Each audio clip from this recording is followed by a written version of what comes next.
La mort est une réalité qui fait peur, parce qu'elle va nous renverser. Notre corps n'existera plus, nous ne respirerons plus. Nous allons disparaître de ce monde. La mort peut faire perdre la confiance à n'importe qui, tellement elle symbolise l'inconnu et le plus grand bouleversement de notre existence. Nous avons parfois du mal à le réaliser complètement, mais la mort va réellement frapper et nous ôter de ce monde un jour. Certaines personnes considèrent la mort avec effroi et horreur, comme si c'était le plus grand chaos possible. D'autres parviennent déjà à se canaliser et à l'accepter. Alors il y a un moyen pour se présenter face à la mort avec toute la sérénité et la confiance suffisante. Ce moyen, c'est le mystère et le secret de l'esprit. Dans le bouddhisme, nous le savons, l'esprit intérieur va survivre en quittant notre corps. Ainsi, si nous possédons la capacité de comprendre l'esprit, que nous reconnaissons son origine, sa nature, alors nous pourrons mourir très paisiblement.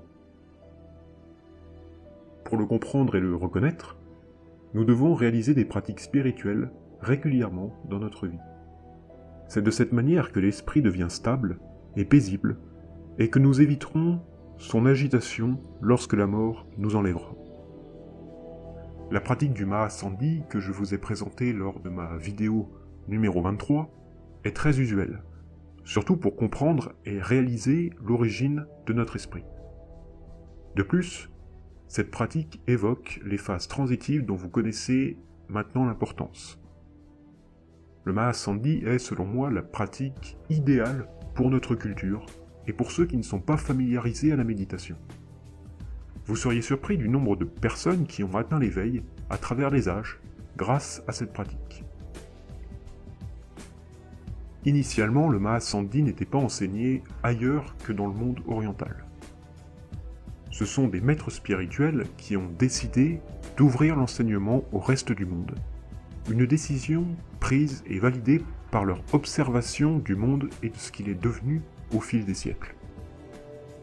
Une décision appuyée également par ce que prône le bouddhisme en général, la compassion, non pas pour les bouddhistes uniquement, mais pour le monde entier. Aujourd'hui, tout le monde a le droit d'apprendre. Les humains évoluent et nous sommes peut-être arrivés à un point de rupture avec l'apparition du transhumanisme. Suite à ces grands bouleversements de l'humanité, c'est donc une raison de plus pour apprendre plus efficacement les enseignements bouddhiques. Cependant, beaucoup refusent la religion. J'ai entendu récemment qu'un Français sur deux ne croit plus en Dieu. L'humain a donc évolué. Les humains ont tendance à faire davantage confiance à la science et moins à ce qui se passe dans la métaphysique. En vérité, ce que ces personnes cherchent, ce sont des dogmes simples, clairs, qui s'adaptent à leur quotidien et à leurs habitudes. J'ai envie de dire à ces personnes que le Mahasandhi correspond à ces critères. Parce que c'est aussi un état, c'est l'état sans illusion, l'état absolu. À travers le Mahasandhi, nous ne cherchons pas à atteindre cet état parfait, nous cherchons à le retrouver. D'une manière globale, la vie se résume à naître, vivre et mourir. Au sein même de la vie, nous étudions, nous travaillons et profitons de notre retraite ensuite grâce à l'argent récolté au cours de notre carrière. Disons que c'est la même chose avec le bouddhisme. Nous grandissons, puis nous tombons sur les enseignements. Nous les étudions, nous pratiquons, puis nous nous éveillons. Bien sûr, nous ne suivons pas tous les enseignements et ainsi nous restons dans l'illusion. Dans ce cas, ce schéma devient le suivant. Nous naissons, puis nous errons jusqu'à trouver le bon chemin. Notre nature que nous imaginons devient fausse. C'est la pratique qui ramène à la vérité, notamment le Mahasandhi. Nous ne devons pas sous-estimer l'illusion que nous subissons de manière inconsciente. L'illusion est une prison fabriquée par des conceptions, bien qu'elle soit attirante et convaincante.